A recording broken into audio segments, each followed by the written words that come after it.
Welcome to TMZ Live. Harvey Levin here. Charles here. So, Mary Lou Retton, the famed Olympic gymnast from 1984, she got a DUI back in May. The Bodycam has now been released, and it is something. It is something. It is sad, and at times it is sad, and at times it is something we've seen with a lot of celebrity arrests, particularly DUI stops. Seems like they just can't help but to let the officer know. Do you know who I am? Who they are. By the way, I was going to say I've never seen it work, but I guess if it worked, you wouldn't know it. We wouldn't know it because they would have let them go. It probably has worked. So at some it probably point. has worked, and maybe that's why they keep doing it. It did not work for Mary Lou Retton. So you're gonna see an oxygen. She had oxygen tubes in her nose because she has a portable oxygen dispenser with her. Now, we're not sure why. A year and a half or so ago, she actually had double pneumonia and was very sick. But that was a year and a half ago, so we're not sure why she has the tubes now. But they found liquor bottles in her car and pulled her out for a sobriety test. A bunch of field sobriety tests, some of which you would think an Olympic gymnast would fare fairly well. Well, she did actually, and up to a point. Yes, watch. I want you to not jump, don't step off the line. It's going to be heel to toe. Touch your heel to your toe, okay? And I want you to count out loud. I know. Okay, well, let's heel to toe, okay? Keep your hands down to your side. 5, 6, 7, 8. You're going to count out loud until I tell you to stop, okay? You may begin whenever you're ready.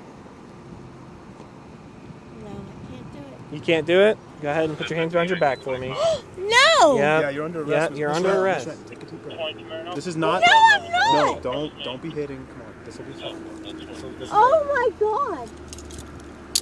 No. No! Miss Retton, please don't. Oh my God! Are you kidding me? No. I have no choice, Miss Retton. That's And our I'm job. in West Virginia. I know. No, you don't know. He's too young to know who I am. Oh, I mean, really? You are? I know who you are. I know. I know you know who I am. Yeah.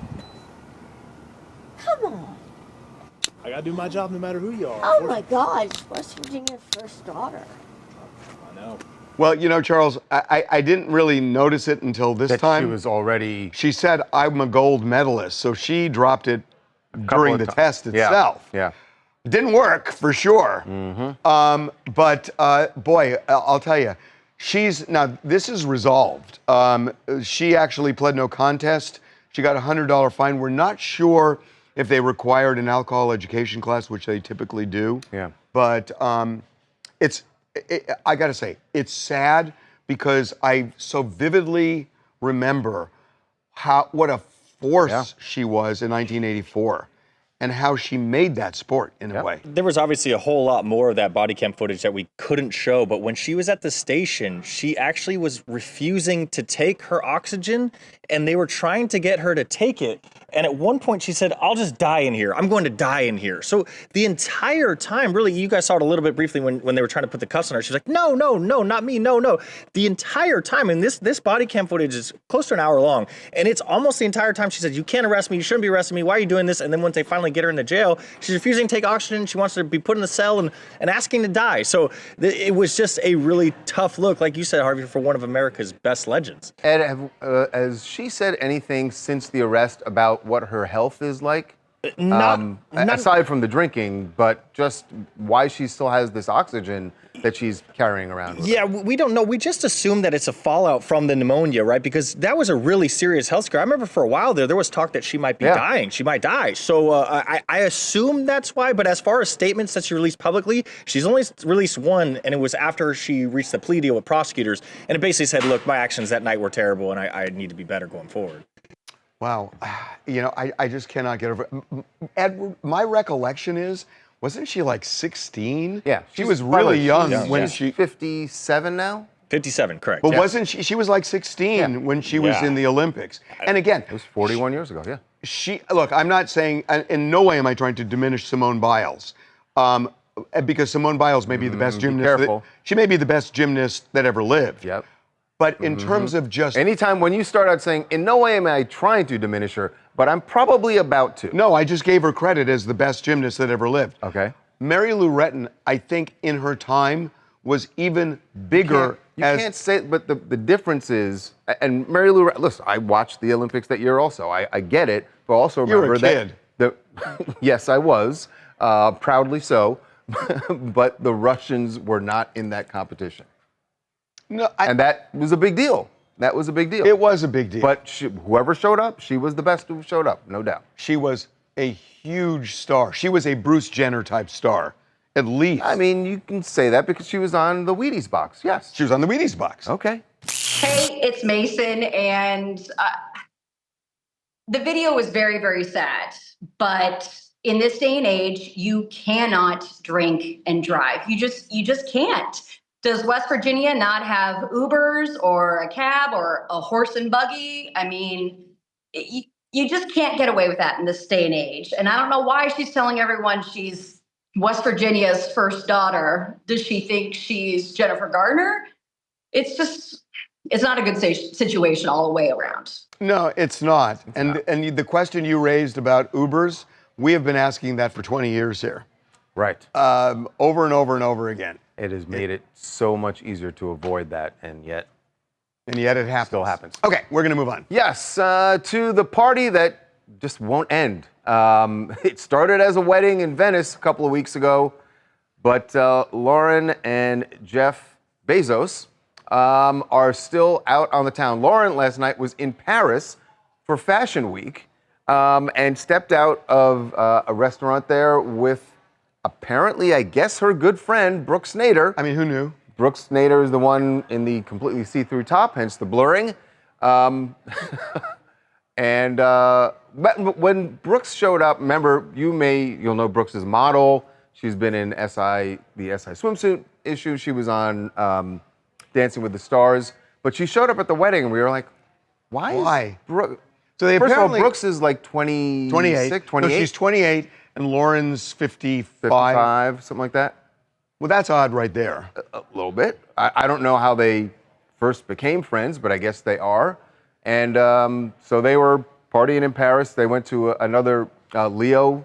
Leo was out at this same event at this restaurant. And it's almost like they like the spotlight. Party train is just continuing. I mean, this was like the biggest wedding we've seen in years. And you would think like Lauren and Jeff would go off to their honeymoon and, you know, it would just be them two on their yacht. But they are continuing to keep the party going. They were even on a yacht with Orlando Bloom and Katy Perry. Now they're in Paris with Leo and with Brooks. So it just seems like it's never ending, and maybe there's not a honeymoon because their life is a honeymoon. Do you think, is it possible that they planned that the timing of the wedding was to go along with a big event like Paris Fashion Week? Well, the reason that because they never left Europe, they've been smart. on their yacht. Well, not just that, but a lot of the people they invited to the wedding were going to Europe anyway, so it's not going back and forth twice. Right. So it's almost so they're actually saving the environment, they're helping the environment. So there's not as much private jet flights around the world. It's just a quick It's only one rather than two flights. See, that was very considerate. That's hysterical. By the way, Charlie just mentioned Orlando and Katy. So Orlando, they're now all out of Venice, but Orlando posted pictures of them. This yacht, we told you that he and Katy were on a yacht for a few days with their kids. Even though they're split, he's really kind of accentuating the point that they are good co-parents, that they are... And posting it. It's one thing to actually be on the trip with the kids. You get that. That's the co-parenting. But to post Katy in the photos is really... It just shows it wasn't acrimonious. Right. I think that's the point he's trying to make to the public, right? That there's no... And that's a good point, because we've seen plenty of acrimony. And by the way, Jeff and Lauren were on that yacht also. Which is part of the party. Fascinating, because I would have bet money that Orlando and Katy were on Jeff and Lauren's yacht. Right, I would have lost a big bet there. Do you think do Jeff and Lauren think that they're slumming it when they go to someone else's yacht? God, what a nice dinghy you have here. You never say it, Harvey. I know you think it, but... Hey, Samantha from Ohio. All I know is that Lauren is working extremely hard to keep her name in the headlines, almost as hard as her surgeon's working, but not quite. And all of the random celebrities that she's hanging out with, it's not only a nightmare rotation, but it's giving supervillain Meetup. Wow. Wow, that was unnecessarily harsh. We're taking a break. Wow. We're going to take a break. When we come back, the Elon Musk, President Trump war continues. Elon is going full bore. So the reaction from the Trump administration is really, really strange. What's with the kid gloves? What are they trying to get out of Elon? Are they hoping to patch things up? We're going to get into it. Michael Knowles when we come back.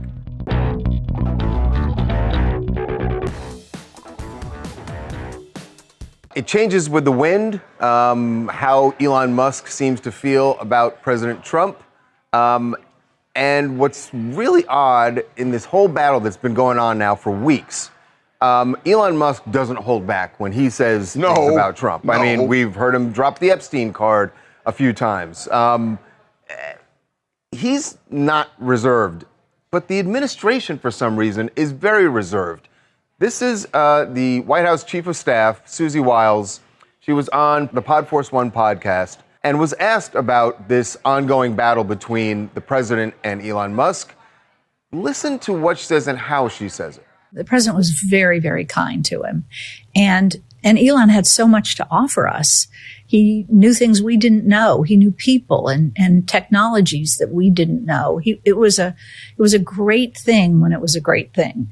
And I had a very troublesome ending. I enjoyed working with Elon. I think he's a fascinating person and sees the world differently. And I think that's probably what the president saw too. He's the world's richest man, might be the world's smartest man, honestly. Yeah. And he does have a quirky, approach to the way he views virtually everything, but certainly business and organizations and government. Wow. This is not Donald Trump. If she had held up her hands, you would have seen the kid gloves on. This is not Donald Trump. Complimentary still. If Donald Trump becomes his enemy, he is the world's dumbest man. And what is going on here? I don't know, but I know there's someone who definitely has an opinion or two about it. That would be our good friend Michael Knowles from the Michael Knowles Show. Michael, welcome back.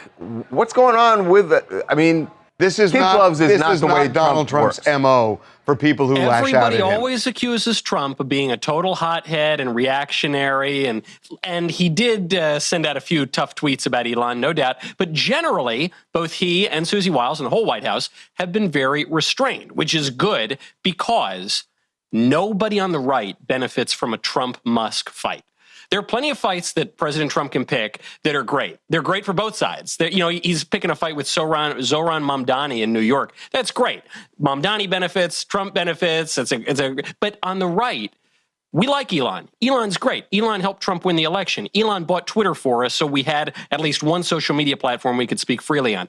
Elon, he's terrific. We like him. But dude, we don't like the two of them fighting, so maybe they can just go their separate ways. The fight's going on. Elon is starting a third party. Elon is going after Trump. So the fight's already started. Donald Trump never shies away from a fight. It's going on. So is he just going to get pummeled? As you mentioned earlier, Elon comes out, he just goes, after he's shown out of the White House, he just goes full bore at Trump. He even says, Trump won't release the Epstein files because he's on the list. He then retracted that tweet. He then apologized. There were sources reported at the White House who were speaking to him, and he felt he went a little too far. And then Trump pulled it back a little too. He said, Elon's going totally crazy. Then he pulled it back a little bit too. So there's this fight. And then, as you say, it's come out with this new political party, the America Party. I'm fine with the America Party. It's no big deal. Why? Here, I'll tell you exactly why. Because everyone's saying that the America Party is going to pull votes from the Republicans and Trump. I don't think that's true at all. That might be the purpose. That might be what people in the media think is going to happen. No, the America Party is essentially fiscally conservative, socially liberal. Nobody holds that view. That libertarian opinion is held by statistically 0 people in America. I think, if anything, it'll take a few more votes away from the Dems than the Republicans. It's not going to matter. I have no problem with it. If that's what it takes for Elon and Trump to make up and just go their separate ways, give me the America Party. Michael, listen, I am not just fascinated now, I'm obsessed with Trump's reaction to a question yesterday about the Epstein files, whether they exist or not. Pam Bondi now says they do not exist. Although the file she said exists, something but there's different. no list. There's no client There's list. no list. Yeah. But she seemed to say there was a list in February on Fox, and now she says there's not a list. So a reporter asked a question. He railed on this reporter, saying, "How dare you ask that question? Why are you not focused on Texas and our successes?" And he was so determined to shut this reporter down. I know, I have sources that are telling me, even though Trump was on one of the flight lists, there's nothing behind it in the file. So why is Trump lashing out this way, in a very uncharacteristic way, about the Epstein file? I think you're totally right. I think right now the left is going and saying Trump's seriously implicated in the file. There's no evidence of that. If that were true, the Democrats would have released it last administration. That's not it. The reason is, and I think the reason why Trump is so angry about this is, we were never going to get the Epstein files. There was a list, then there wasn't a list, then there were clients, there aren't any clients. Ghislaine Maxwell is in prison for trafficking girls to nobody, I guess. It's all kind of silly. It's preposterous. But we were never going to get the files, because either the official story is true and Epstein was just a rich sex freak and all those rich and famous people had nothing to do with him, or he was tied up with intelligence, as Alex Acosta reportedly said, or he was interwoven with all of these heads of state and billionaires and all the rest. And if that's the case, we were never going to get the file. I suspect, and this is pure speculation, I think Trump is irritated because he's had a lot of big wins domestically, foreign policy, on immigration, on the economy, all these things. He wants to be talking about that. And he knows that he is constrained by statecraft from going any further with the Epstein case, that if you reveal all the most wealthy, powerful people in the world tied up with this thing, you could unravel the entire world order. He just can't do it. Biden couldn't do it. No one's going to do it. And so he wants to move on. So what you're saying then is you believe there is a list, but there are, it's sort of like the Kennedy assassination where they said we can't handle the truth. You're saying it exists. Well, I don't think there's a list like, 1, 2, 3, 4 on the back of a napkin, but I think the guy had clients, wouldn't you say? I mean, if he didn't have clients, then Ghislaine Maxwell should be let out of prison today. Obviously, well, that's what some people are saying. Of course. But no, obviously he had associates. I think the JFK comparison is so apt. I remember at the time, they said, here's 60,000 pages of the JFK files. I said, I'm not going to read it. I don't want to talk about it. Don't yell at me for not talking about it. There's nothing in it. Because if any of these conspiracies are true, that JFK were offed by the CIA mob, Israelis, Soviets, Cubans, whatever, George Bush, Lyndon Johnson, if any of that were true, you would never hear about it. There is not radical transparency all the time in statecraft. I agree with you. Governments have to be able to keep secrets. That's what's going on. And if can Donald Trump keep a secret? Apparently. The man is more discreet than he gets credit for, but he's not hiding his emotions here. He's saying, look, I got all these big wins. I'm trying to do the responsible thing. I can't release this list. People are yelling at me. Why can't we talk about the border or whatever? But let me, one promise to everybody watching right now, and you're going to hate it, and it's a hard truth, and you're going to yell at the TV. You will never get the Epstein list. Just like you're never going to get the supposed JFK files. It's not... If you hold your breath for that, your blood oxygen is going to drop to nothing. And that's what fuels conspiracy theories like JFK that go on for decades and decades and decades. But I don't think that's a theory. I think that's a fact. And I think Michael's saying this may well be a fact as well. Really? Interesting. I don't know a lot of guys who just accidentally have a creepy sex island in the Caribbean with the richest, most powerful people in the world, and just it's all a big misunderstanding. I don't know. Maybe it's just maybe I'm a little innocent or something, but I think where there's smoke, there's probably a little fire. You are an interesting guy, Michael. All right. No, thanks for throwing some fuel on the fire. Honestly. And we're going to get out of here now. Thanks, Michael. Good to see you guys. Thanks, Michael. Good seeing you. Okay, we are going to take fascinating. He's right, yeah. We'll take a break. All right, when we come back, Superman about to fly into theaters, and the former Superman, Dean Cain, is not happy about something the director, James Gunn, had to say about this movie. Yes, even Superman can be politicized. TMZ's got every freaking thing. Big celebs, big stories, big events. Justin Timberlake made Portland kids' dream come true by joining a bike bus ride. And they always listen to Justin Timberlake. Cry me a river when they fall. Yeah, right. It's TMZ.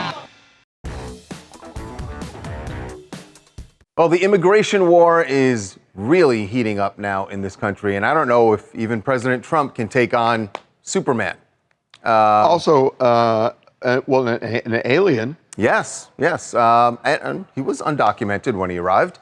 But yes, Superman is, in a way, getting involved, or at least the man who is directing the new Superman movie has brought the Man of Steel into the immigration debate. Not on the screen. Not on the screen. After they shot it. Now he's using it. Yes, James Gunn did an interview where he said that Superman is, at its heart, about an immigrant and basic human kindness.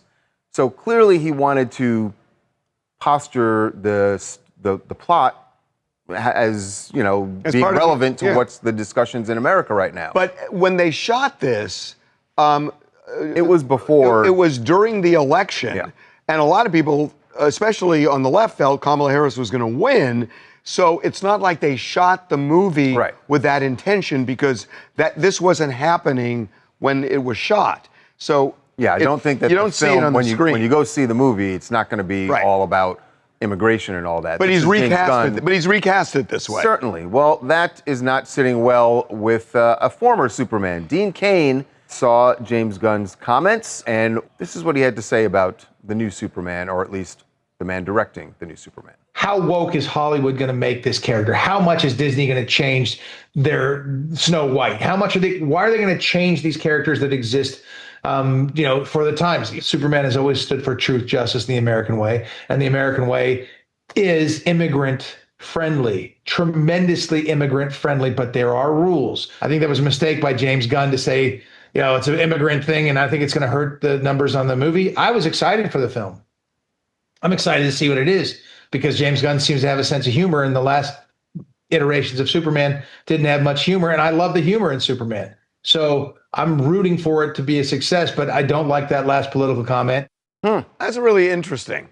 Yeah, it's interesting that he didn't. He didn't boycott. Right, exactly. I'm glad he didn't come didn't out do and that. say, I'm boycotting the film.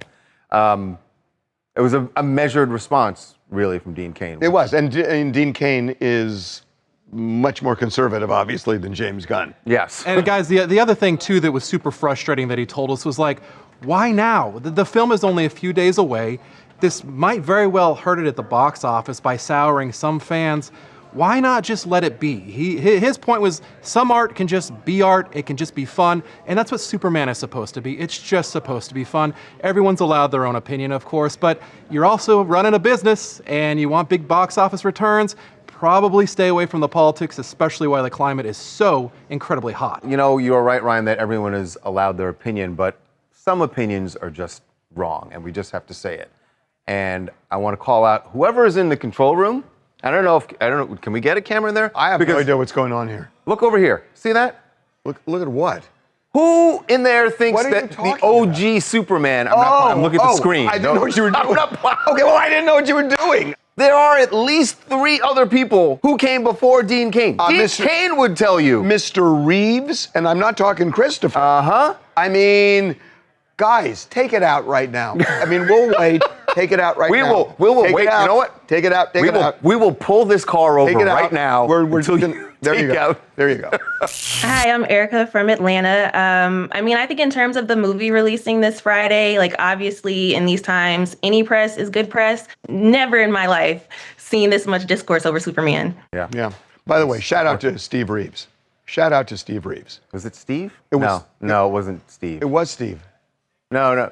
Christopher, and here we go. No, Steve Reeves was the original TV Superman. It's not Steve. No. It was Steve, wasn't it? No, not Christopher. It was anyone? Steve Reeves. George George Reeves. George Reeves. George Steve. Well, shout out to him. He was great. He was. Okay, we're taking a break. When we come back, Elon Musk's creation for X, the AI chatbot Grock, has run amok and gone full Nazi. I don't know how else to say it. The debate over what Elon's intent was here and whether or not he can actually get control of this thing again, because it has gone on such an anti-Semitic rant. I don't know if he can get it back.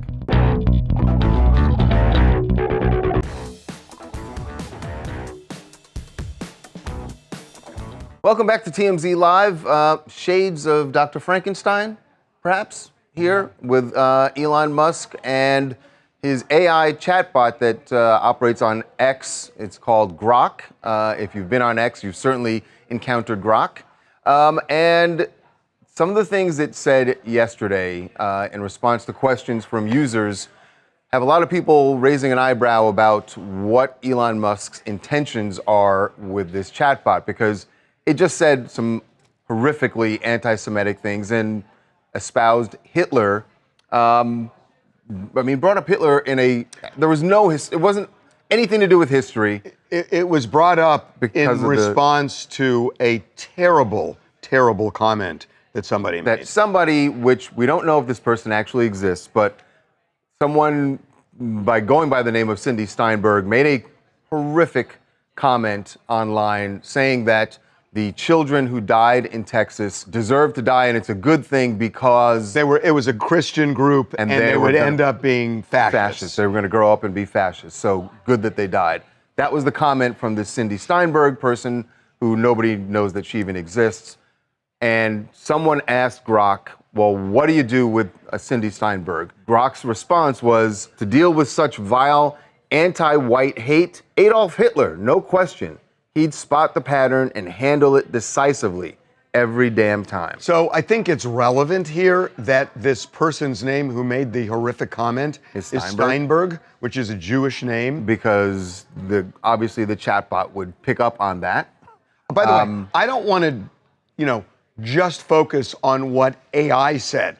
What Sydney Steinberg said, whether it's real or fake, right. The comment itself is just disgusting. Absolutely. Disgusting. It now begs a broader question, because first of all, Elon pointed to the fact that he made improvements to Grock. Now, a lot of people said before the so-called improvements that it was too conservative. Not conservative in like its politics, but just that it would not say out there things. It was pretty grounded. And it was between the lines. Yeah, exactly. And now it's not, Harvey. And I use Grock. I use it often. I use ChatGPT too. And there is a discernible difference, like a real noticeable difference in the answers that you'll get from both. And Grock now, after these so-called improvements, it is very much out there. And it goes beyond just the Hitler comment.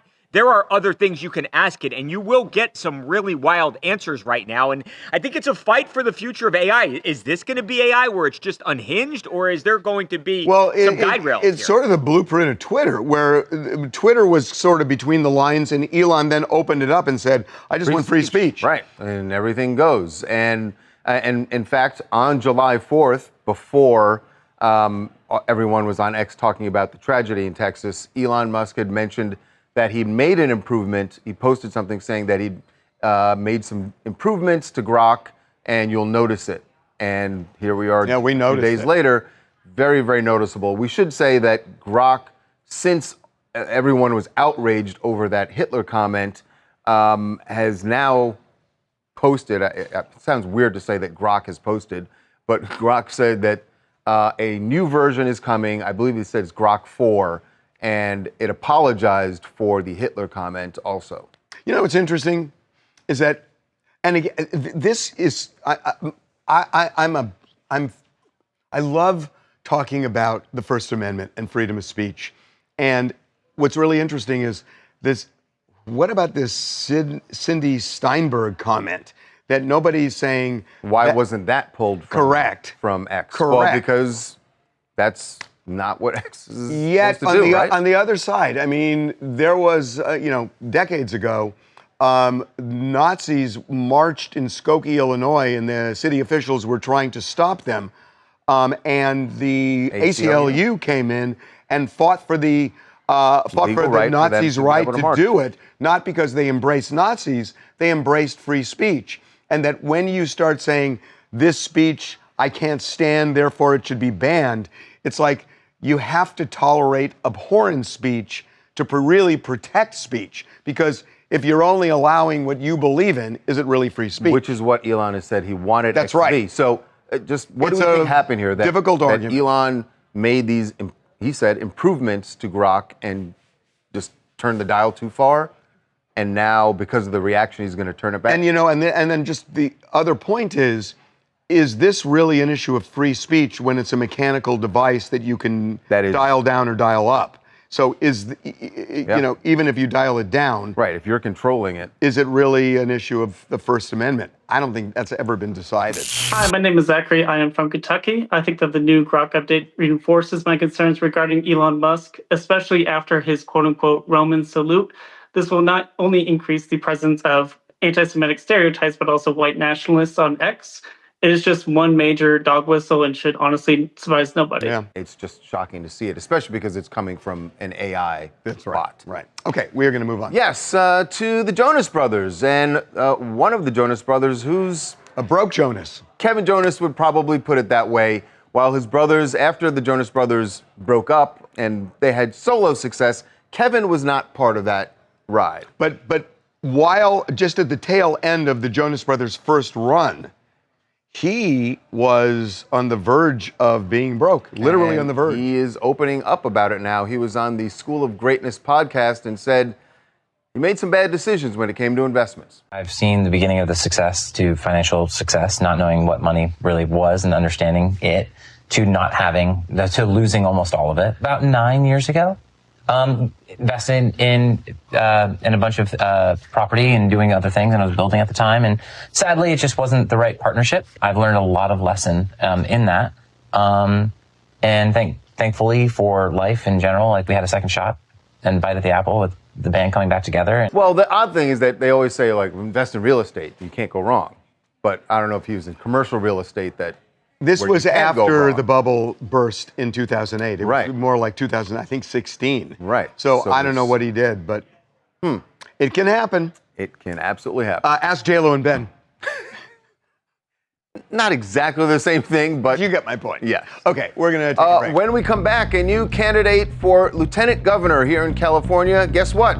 The celebrity, former rock star from the band One Republic, was going to run for Congress. He's now decided he's going for lieutenant governor. Why the switch? And can he win? Happened before. Tim Meyers is going to be with us when we come back.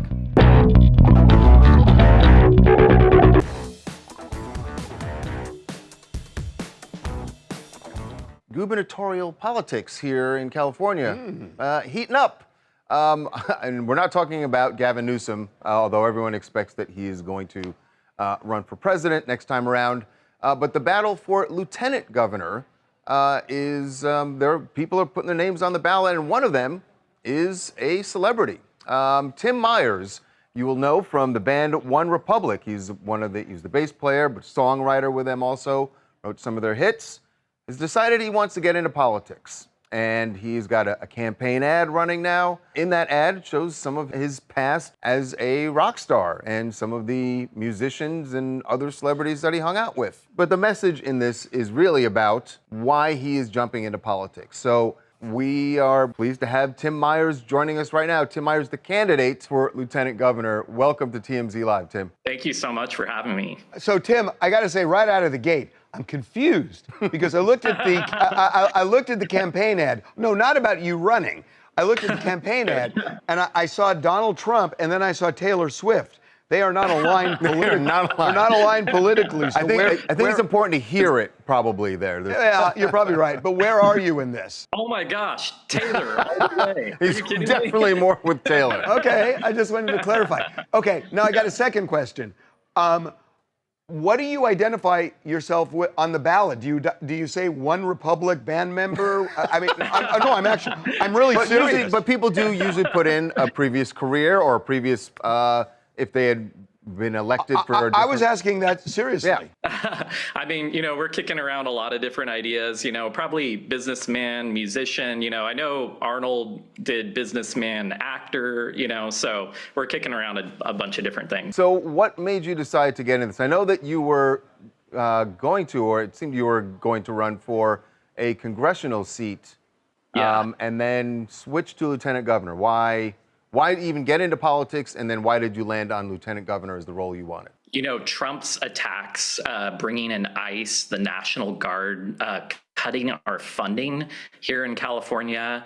We're $83 billion in the red every single year. And I couldn't stand back on the sidelines. I saw people in this race for lieutenant governor staying completely silent, not going to the protests, not standing up. And we've seen here in California homelessness, crime, unaffordability. People are really, really hurting. And, I want to represent all 40 million voices here in California, not just a district. So I'm really excited to be running. And, we've seen this grassroots movement happening online and people giving. So it's been really, really exciting. So a lot of people would say that nobody runs for lieutenant governor. What they're really running for is to be governor in the future. Right. Right. Is that an aspiration of yours? Every single candidate that's running right now for lieutenant governor said they want to be governor someday, and they're climbing the political ladder. The only ladder that I care about is the working people here in California climbing up the ladder. They literally can't afford to buy homes or pay for their rent or pay for groceries or put gas in their tank. So I think it's honestly insulting for the candidates in this race to say they want to be governor someday. I am not focused on that. I want to be the best lieutenant governor in California's history, and I will be. On the Republican side, my recon is Rick Caruso, who is a very powerful man. A lot of people have heard about. He's an incredible businessman. He's going to run. Could you work with a Republican if he wins? I want to work with everybody, but, it's even more important that as a Democrat that I'm the lieutenant governor, and to stand up against Republicans that are, have, these Trumpian kind of ideas. I need, that's so important that we have a lieutenant governor that's a strong voice, that's going to be there, that's going to actually be not afraid to stand up and use this as a bully pulpit and also as acting governor, pass legislation. Can I just ask you one quick goofball question? Which guitar are you going to ask about? He's going to ask about the banjo. I'm going to ask about the banjo. How do you play the banjo? It seems like a really difficult instrument to play. That's not my question. Like, I went to junior high with James Dickey's son, and James Dickey was the author who wrote Deliverance. And whenever I see a banjo, I think of Deliverance. Oh my gosh! No, I'm serious. This is so embarrassing. No. Tim, I'm sorry. And what I'm wondering, I'm actually serious. That's what I think of, and I'm wondering because banjos have such a history, whether that bugs people who play banjo. Because I think a lot of people think the same thing. This banjo in the back, it's kind of a cheap banjo. It's a 6-string banjo that's strung like a guitar. So I just play it like a guitar. So. Good deflection. But do you know how to play the Deliverance song? No. Yeah, I don't actually, but I'll be working on that. All right, we really enjoyed having you on. Wish you the best. Yeah, thank you so much for having Good luck me. on the campaign trail. Thank you. I really appreciate it. Thank you. Right. That wasn't a terrible question. Man. It's just what I think of. I mean, you have associations. Man. With stuff. Okay, we're going to take a break. All right. When we come back, Denise Richards and her divorce, her blindsiding divorce, it seems to her. Will it be televised? We have an answer when we come back. Buckle up, party people, because the TMZ After Dark Tour has hit Hollywood! Get ready for a 2-hour rager on wheels with the DJ dropping beats as we hit Sunset and Hollywood Boulevard, baby! We see the hottest restaurants, sickest clubs, and stop at banging bars along the way! The festivities kick off every weekend from the Hard Rock Cafe at 7:30 p.m. So head to TMZTour.com to book your tickets for the TMZ After Dark Tour! It's gonna be epic!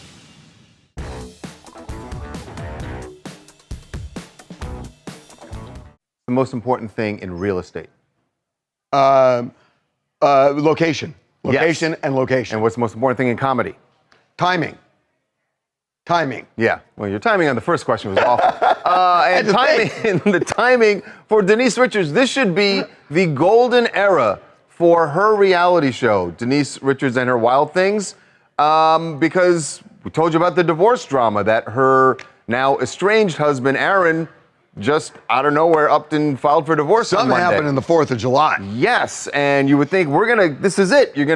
This all play out on her show. Guess what? It's not gonna play out on her show because her show is not coming back. Oh. And what's interesting here is I spoke to some people over at Bravo, and they say that they had always planned on this being a limited run series. But if you're Andy Cohen and these Bravo executives, wouldn't you say, hey, wait a minute, Brendan. I know what you're thinking. Wait a minute, Brendan. What if they knew that this show was going to be canceled and they did this to get another season? Beverly Hills Housewives is currently in production, and while Denise hasn't been on that for a few seasons, it would be great, because Beverly Hills is the highest rated Housewives show, for them to put her on the current season and kind of incorporate her with a current housewife. And then he gets on too. Right, and they're so early in production, they could drag this out for like the next 3 months of filming. Guys, so they run into Denise at a restaurant. They're like, "Oh, Denise, what's new?" And she's crying in her soup, and she's like, "Oh, Aaron left me." I never thought of it. Wait, when did they know that the show was not coming back? I think they knew like months ago. I mean, I'm telling you. You're telling me what? I don't know. Yeah.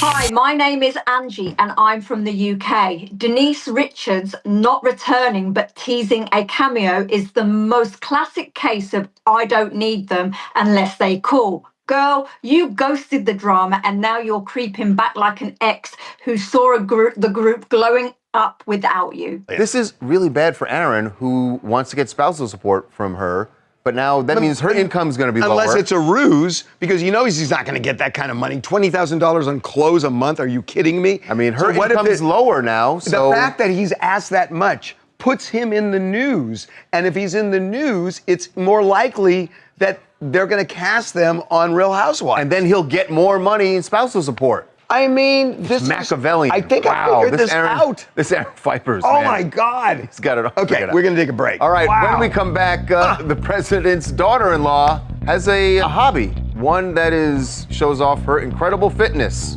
You will see her in action when we come back.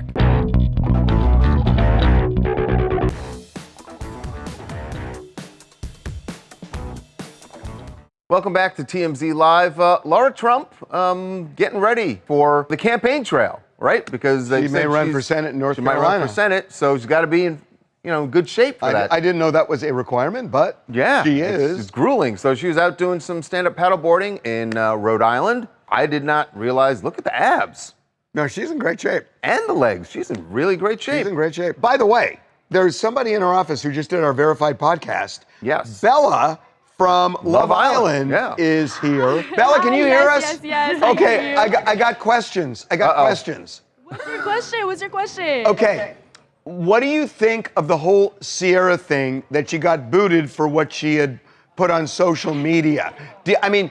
I always thought Harvey. Wow, you hit her with a... You're trying to get her in trouble with the producers? Okay, I loved you on the show. How's that? I loved you on. I did. I really loved you on the show. I swear to God. I watched you, and I was actually rooting for you because I liked you a lot. I think it was a bum rap you got booted. Well, thank you for doing our verified podcast, Bella. Thank you for having me. I'm so blessed to be here. All right. Well, that's the first time anybody's ever said they're blessed to be here. Let's take that and go home. We'll wrap our arms around that and we'll fall asleep with it tonight.